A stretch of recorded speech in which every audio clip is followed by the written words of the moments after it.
الرحیم الحمد للہ رب العالمین وصلی اللہ علی محمد وعلی الطاہرین اللہم صلی علی محمد وعلی محمد.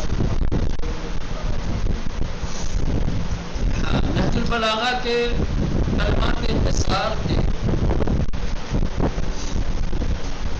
حکمت نمبر اور کلمہ نمبر 79 یعنی 79 تک پہنچے تھے. قال علیہ السلام، امام علیہ السلام فرماتے ہیں خذ الحکمۃ انا کانت فإن الحکمۃ تکون فی صدر المنافق فتلجلج فی صدرہ حتی تخرج فتسکن الی صواحبها فی صدر المؤمن.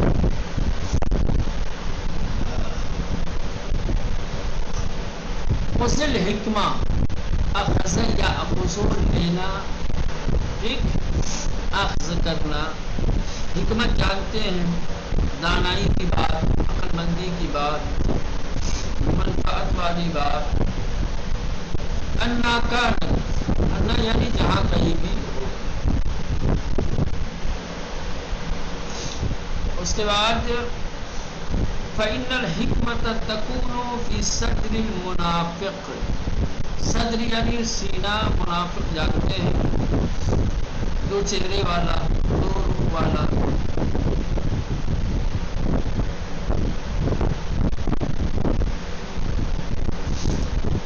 فتلجلج فی صدرہ، بہلنا،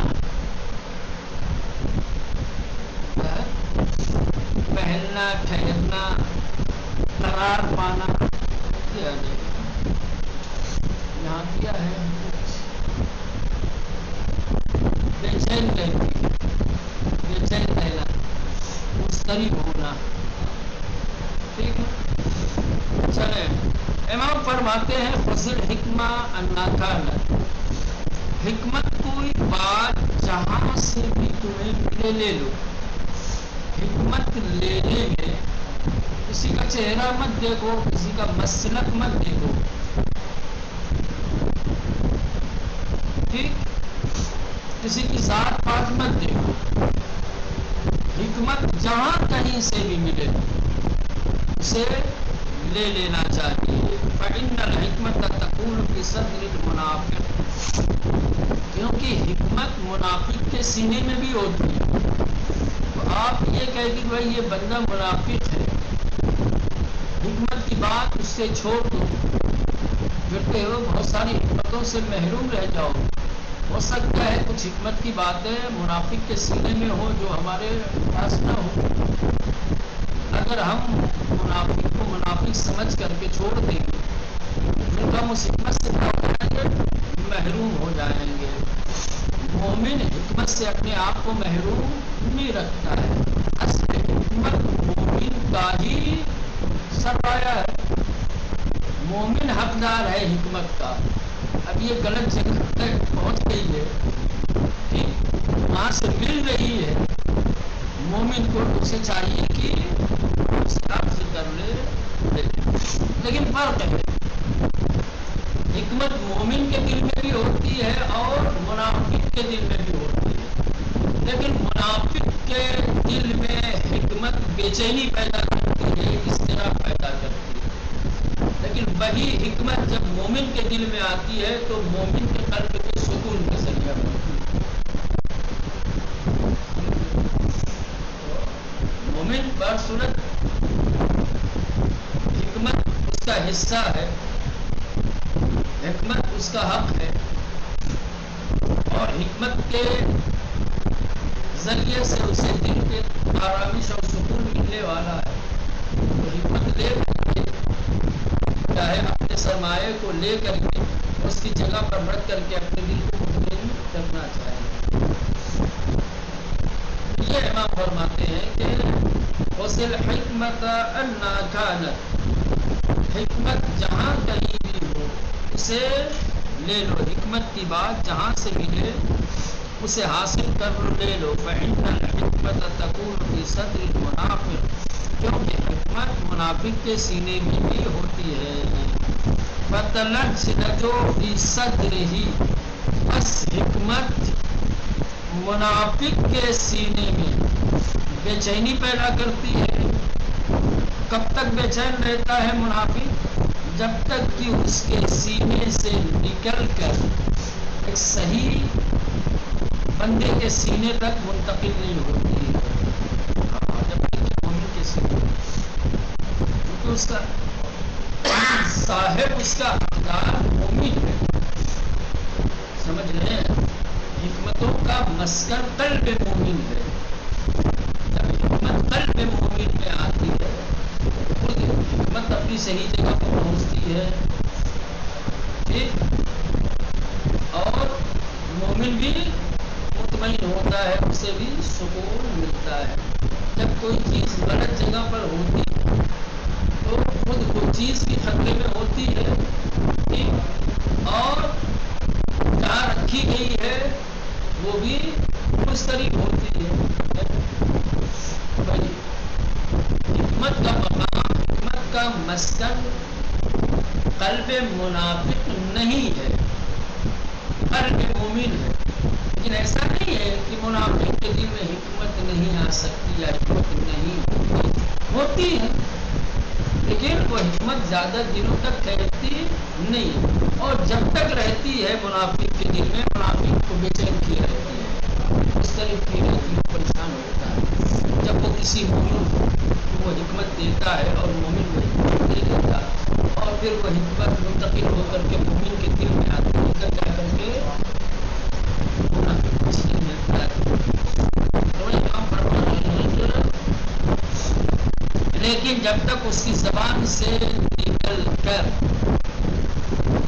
حتیٰ یہاں تک کہ تخرجو، وہ حکمت نکل جائے، خارج ہو جائے، وتسکنو، اور ٹھہرے، ساکن ہو، الی صواحبہا، اس کے صاحب اور اس کے مالک میں، یعنی فی صدر المومن، یعنی مومن کے، جب تک کہ منافق کے سینے سے حکمت نکل کر مومن کے دل میں آ کر نہیں ٹھہرتی، منافق بے چین رہتا ہے۔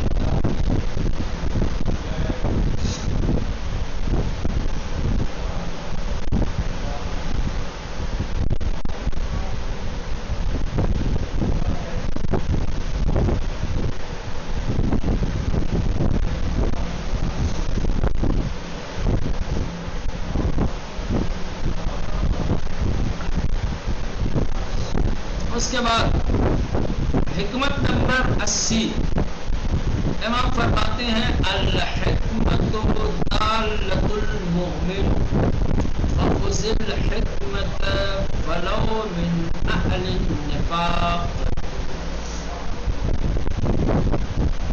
حکمت بڑا عظیم سرمایہ ہے، اور اس سرمایہ کا حقیقی مالک مومن ہے۔ جو حکمت مومن کے پاس نہیں ہے، گویا وہ مومن کا کھویا ہوا سرمایہ ہے۔ یہاں بھی امام تقریباً پہلے والے قول کے ہی سبھی یہ قول بھی ہے۔ امام فرماتے ہیں کہ حکمت مومن کا کھویا ہوا سرمایہ ہے، کھویا ہوا مال ہے، لہذا جہاں بھی ملے اسے لے لو، اگرچہ اہل نفاق کے پاس ہی کیوں نہ ہو۔ آپ نے دیکھا، زندگی میں تجربہ کیا ہوگا، ہمارے سرمایہ، ہمارا پیسہ کبھی گر جاتا، خصوصاً ہم لوگ چھوٹے چھوٹے تھے، سکے وغیرہ ہاتھ میں لے کے چلتے تھے، کبھی کبھی نالیوں کے پاس سے گزرتے تھے، نالیوں میں چلا جاتا تھا سکہ، اس سکے کو کہاں کہاں تلاش کرتے تھے، اور جہاں سے ملتا تھا ایسا نہیں کہ یہ چھوڑ دو، سرمایہ میرا ہے، گندی جگہ پر بھی اگر انکار ہوتا تھا اور گندی جگہ سے بھی اگر ملتا تھا تو ہم اسے نہیں کہتے تھے کہ یار چھوڑ جانے ہے۔ حکمت ایسے ہی ہے،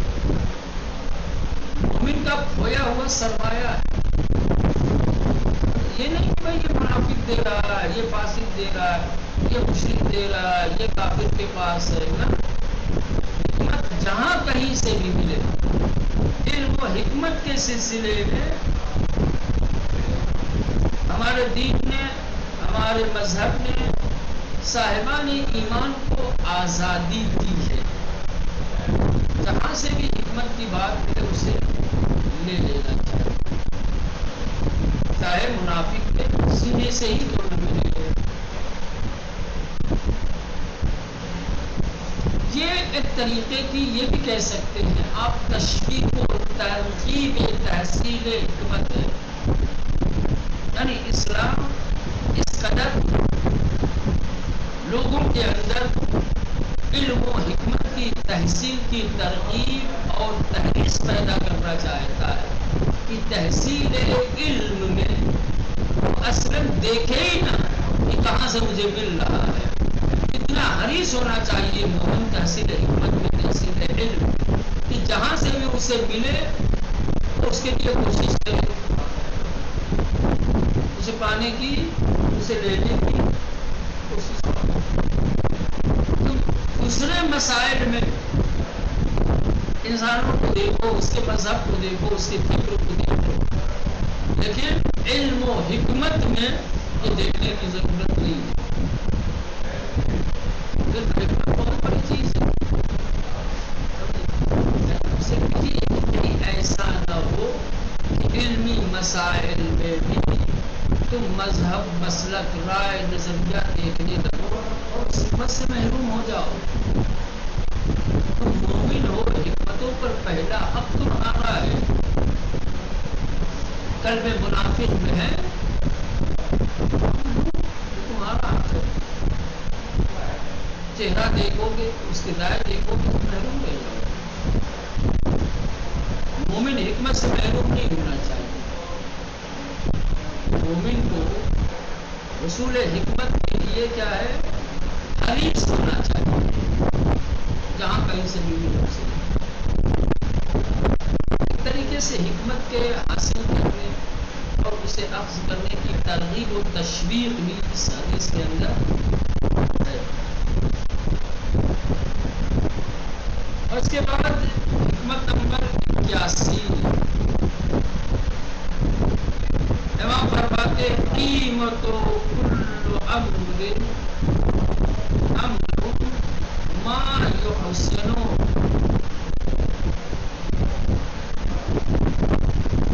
یا کسی حکمت ایک دوسرے انداز میں شاید آئے یا گزر بھی نہ ہو. قدر کل امرئ ہمت، یہاں کیا ہے؟ جو حسنو کرے کہ ہر قیمت ہے، قیمت کل عامل، ہر انسان، ہر شخص، ما جو حسنو جو ہنر اس کے اندر ہے. ہر انسان اور ہر شخص کی قدر و قیمت اس ہنر مندی سے جو اس میں پائی جاتی ہے. انسان کا ہنر اس کی قدر و قیمت ہے. انسان کا ہنر اس کی قدر و قیمت ہے. جس انسان کے اندر جتنی ہنر مندی ہوگی اس انسان کی اتنی ہی زیادہ قدر و قیمت ہوگی. جو شخص اپنی قدر و قیمت میں اضافہ کرنا چاہتا ہے اسے چاہیے کہ وہ اپنے ہنر مندی میں پہلے اضافہ کرے. ہنر مندی سے دور رکھ کر کے انسان اپنی قیمت نہیں بڑھا سکتا. دنیا میں قدر و قیمت اسی کی ہے ہنر مند ہے.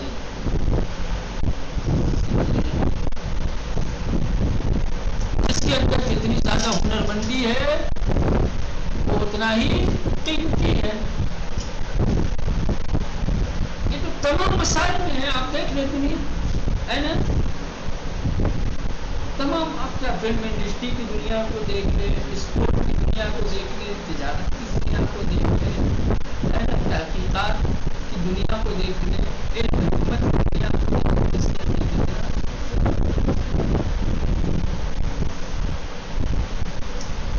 جتنا اچھا کھیلتا ہے اس کو اتنی اچھی قیمت ملتی ہے. فٹبال میں چلے جاؤ، کرکٹ میں چلے جاؤ، والی بال میں چلے جاؤ. فلم دنیا میں جتنا اچھا پردرشن کرتا ہے، جتنے اچھے رہنمائی کرتا ہے اس کے کام کو اتنی ہی زیادہ. اس میں بھی ایک ترغیب ہے، ایک تشویق ہے انسان کو آگے لے جانے کے لیے. تم اگر چاہتے ہو کہ آگے بڑھو، تم اگر یہ چاہتے ہو کہ تمہاری اہمیت لوگوں کی نگاہوں میں بڑھے، تم چاہتے ہو کہ تمہاری قدر و قیمت میں اضافہ ہو، تو اپنے آپ کو ہنرمند بناؤ. اپنی ہنرمندی میں روز بروز اضافہ ہو. تمہارے اندر جتنی زیادہ ہنرمندی آئے گی، جتنی استادی آئے گی، جتنی خوبیاں پیدا ہوں گی، جتنی اچھائیاں پیدا ہوں گی، تمہاری اتنی ہی اہمیت اور قدر و قیمت بڑھے گی. تمہاری قیمت تمہارے ہاتھ میں ہے. تم اپنے آپ کو کم ارزش، کم قیمت بنانا چاہتے ہو، ہنرمندی سے دور رکھو اپنے. لوگ اپنے آپ کو ہنرمندی سے دور رکھتے ہیں، ان کی قدر و قیمت نہیں ہوتی ہے. قیمت و کل امرئ، ہر شخص کی قیمت، ہر شخص کی، ہر انسان کی اہمیت، ارزش، قدر و قیمت ما یحسنہ، اسی مقدار میں ہے جتنی اس کے اندر خوبیاں ہیں، جتنا ان کے اندر ہنر ہے، جتنی اچھائیاں، جتنی نیکیاں، جتنی خوبیاں اس کے اندر ہوگی، اس کی اتنی قدر و قیمت ہوگی. قال الرزی وہی الکلمۃ التی لا تصاب لها قیمہ ولا توزن بها حکمہ ولا تقوم. سید رضی تحسین کر رہے ہیں، تعریف کر رہے ہیں مولا کے اس کلمے کی. یہ وہ کلمہ ہے جس کی کوئی قیمت نہیں لگائی جا سکتی. لا تصاب لها قیمہ، یہ اتنی قیمتی امام کی یہ حکمت اور امام کا یہ کلام ہے، اسے توڑا نہیں جا سکتا ہے سماج سے، اس کی کوئی قیمت نہیں لگا سکتا. بلا توزن بها، کسی اور دوسری حکمت سے اس کا وزن نہیں کیا جا سکتا. یعنی دوسری حکمتیں اس کے ہم وزن نہیں ہو سکتی، یہ اتنی وزنی ہے. کوئی دوسرا کلمہ اس کلمے کے پلہ اور برابر نہیں ہو سکتا. چھوٹا سا کلام ہے لیکن اس کلام میں کتنی گہرائی ہے، اس کلام سے کتنے مطالب نکلیں گے، انسان کے کمالات کے کتنے راستے، کتنی راہیں کھلیں گے، آپ اندازہ نہیں لگا سکتے. اس میں جتنا تدبر کریں گے، غور کریں گے، فکر کریں گے، جس جہت میں لے جا کر کے امام کے اس حکمت سے، اس قول سے استفادہ کرنا چاہیں گے، آپ کے لیے ممکن ہے.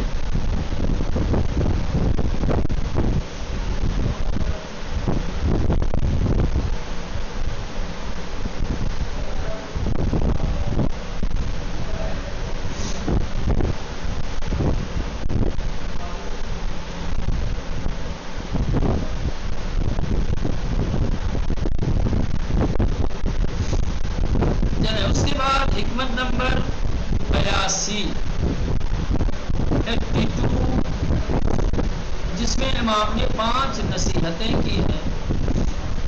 امام فرماتے ہیں اوصیکم بخمس لو ضربتم علیہا ابات الابل لکانت لذلک اہلا لا یرجون احد منکم الا ربہ ولا یخافن الا ربہ ولا یستحیین احد منکم اذا سئل عما لا یعلم ان یقول لا اعلم ولا یستحیین احد اذا لم یعلم الشیء ان یتعلمه وعلیکم بالصبر فإن الصبر من الایمان كالراس من الجسد ولا خير في جسد لا رأس معه ولا في ایمان لا صبر معه.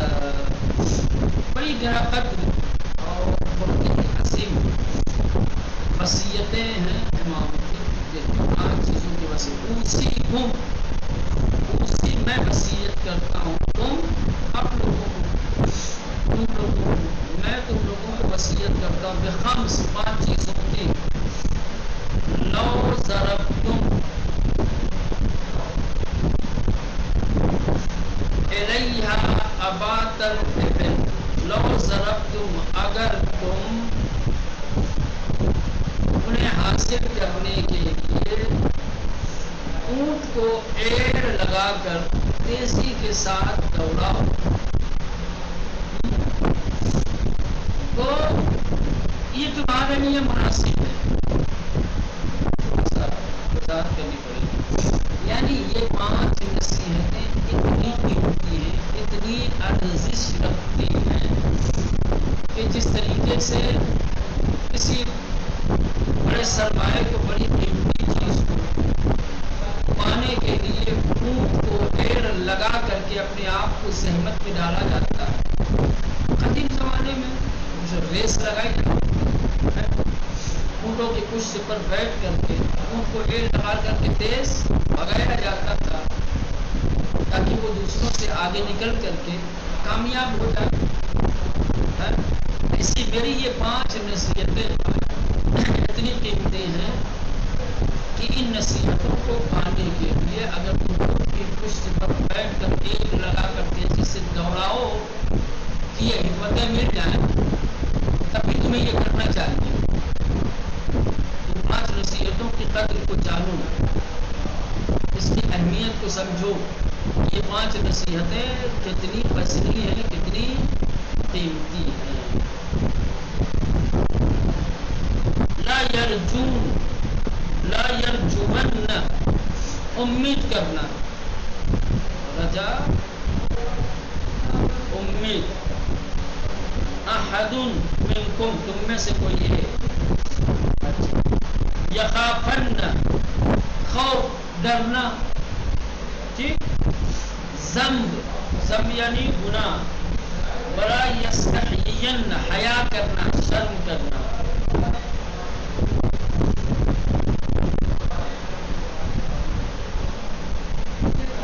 بس یہ چند نئے کلمات ہیں, باقی سب مانوس کلمات ہیں.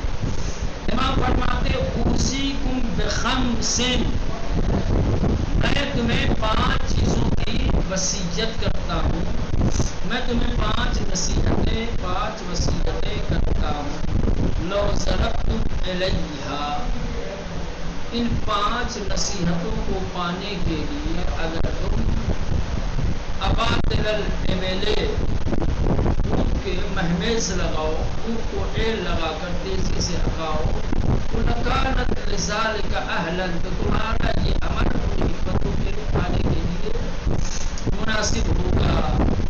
لا یرجون احد منکم الا رب, پہلی حکمت, پہلی وصیت. امام فرماتے ہیں کہ تم میں سے کوئی بھی کسی دوسرے سے کوئی امید نہ رکھے, تم میں سے کوئی امیدوار نہ ہو, امید نہ رکھے, الا رب, سوائے اپنے پروردگار سے. تمہاری امیدیں صرف ایک ذات سے وابستہ ہونی چاہیے. جو لوگ دوسروں سے اپنی امیدیں وابستہ رکھتے ہیں وہ ہمیشہ پشیمان ہوتے ہیں, وہ نا امید ہو کر رہ جاتے ہیں. امیدوں کا ماوا ماخذ, امیدوں کی ابتدا اور انتہا وہی ہے. امیدیں پوری کرنے والا تو وہ ہے جو انسان کی ہر امید پوری کرنے پر قدرت رکھتا ہے. اپنی امیدیں اس سے وابستہ کرو. تمہاری جیسی جو دوسرے امیدیں رکھتے, تم اس سے امیدیں کیوں لگاتے ہو؟ تم جن سے اپنی امیدیں باندھتے ہو, امیدوار رہتے ہو, ایسی امیدیں تو ان کے دلوں میں بھی ہے. تو جو خود امیدوار ہیں وہ تمہاری امیدوں کو کب پوری کریں گے؟ لا یرجون احد منکم, تم میں کا کوئی ایک ہرگز امید نہ لگائے, الا رب, سوائے اللہ. تمہاری امیدیں خدا سے وابستہ ہونا چاہیے, صرف اپنے پروردگار سے امید. ولا یخافن الا ذنب, اور تم میں سے کسی ایک کو ڈرنا نہیں چاہیے, خوف نہیں رکھنا چاہیے سوائے گناہ کے. ڈرنا ہو خدا کی معصیت سے, گناہ سے ڈرو. دنیا تمہارا کیا بگاڑ لے؟ دنیا سے ڈرنے کی، خوفزدہ ہونے کی ضرورت نہیں ہے. جو چیز تمہیں نقصان پہنچا سکتی ہے وہ تمہارا گناہ ہے. اگر تم نے اپنے آپ کو گناہ سے، معصیت سے بچا لیا ہے تو رکھا تو کسی سے ڈرنے کی خوفزدہ ہو. دنیا تمہارا کچھ نہیں بگاڑ سکتی، تمہیں کوئی نقصان نہیں ہو. تمہارا گناہ سب سے بڑا دشمن ہے، اس سے ڈرو، اس سے اپنے آپ کو بچاؤ. خوف دل میں رکھنا ہے تو معصیت کا خوف رکھو. وَلَا يَسْتَحْيِيَنَّ أَحَدٌ مِّنْكُمْ إِذَا سُئِلَ عَمَّا لَا يَعْلَمُ أَن يَقُولَ أَعْلَمُ. کہہ رہے کہ تم میں سے کسی کو شرم اور حیا نہیں کرنی چاہیے اس چیز کے بارے میں، جس چیز کے بارے میں تم نہیں جانتا تم سے پوچھا جائے تو یہ کہو کہ نہیں جانتا. آسان لفظوں میں کہا جائے جو چیز تم نہیں جانتے، جب تم سے اس چیز کے بارے میں سوال کیا جائے تو یہ کہنے میں کہ میں نہیں جانتا شرم نہیں آنی چاہیے. جو چیز نہیں جانتے اس کے بارے میں نہیں جانتا کہنا حیا اور شرم کا مقام تھوڑی ہے، بلکہ اس سے بڑی شرمندگی اس وقت پیش آئے گی جب بغیر جانے بتا دو اور غلط نکل جائے. میں نے غلط مسئلہ بتا دیا تو اور فضیلت ہوتی. اگر کہہ دیا ہوتا کہ مجھے نہیں پتا ہے تو شاید آپ کو شرمندہ نہ ہونا پڑتا. سمجھ گئے ہیں؟ لیکن آپ جو نہیں جانتے تھے، بجائے یہ کہ آپ کہیں کہ میں نہیں جانتا، آپ کو علم کا اظہار کرنے لگے گی نا، بھائی میں جانتا ہوں. یہ آپ کے لیے موبائل جان بنے گا، یہ آپ کے لیے بھی مشکلیں کھڑی کرے گا. تو امام فرماتے وَلَا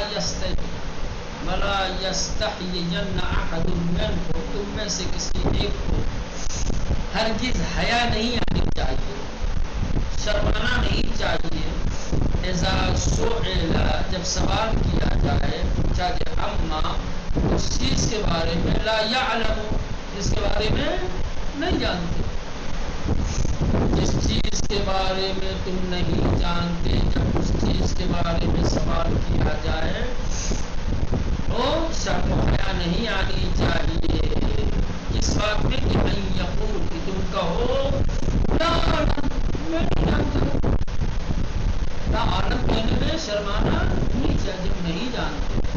تو یہ کہنے وَلَا يَسْتَحْيِيَنَّ أَحَدٌ إِذَا لَمْ يَعْلَمِ الشَّيْءَ أَن يَتَعَلَّمَ. اور پھر جب ایک چیز کے بارے میں تم نہیں جانتے تو اس چیز کے سیکھنے میں بھی حیا نہیں آنی چاہیے. جب تم بنانا ہے، اب اس عمر میں ہم سیکھیں گے، معلوم کریں گے. ہاں، جہالت دور کرنے میں شرمندگی ہے. ایک شرمندگی سے تم نے اپنے آپ کو بچایا. نہیں جانتے کہ کہہ دیا نہیں جانتے، آپ اسے سیکھ لو. پہلا وہی بندہ پھر پوچھے گا، پھر کہو گے کہ میں نہیں جانتا. اسے جب پوچھو تو کہتا ہے کہ میں نہیں جانتا. تو اب کس کے پاس ہے نا؟ تو جو چیز انسان نہیں جانتا اس چیز کو سیکھنے اور اس چیز کو معلوم کرنے میں بھی حیا نہیں ہونی چاہیے. جو چیز نہیں جانتے کر کے تو میں نہیں جانتا، اس میں شرمانے کی ضرورت نہیں ہے. اور جو چیز تم نہیں جانتے فراخ دلی کے ساتھ اس کو سیکھنے کے لیے آگے بڑھو. یہ شرم کا مقام نہیں ہے. شرم کا مقام یہ ہے کہ انسان جسے نہیں جانتا اسے نہ سیکھے، نہ سیکھنے میں حیا آنی چاہیے، ہے نا. علم حاصل نہ کرنے میں شرمانا چاہیے، نہ کہ علم حاصل کرنے میں.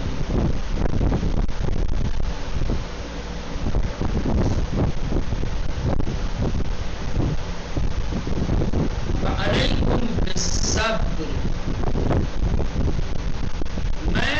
وصیت کرتا ہوں سے صبر کرنے کی، صبر سے کام لو، فإن الصبر من الایمان، کیونکہ صبر کا تعلق ایمان سے ہے۔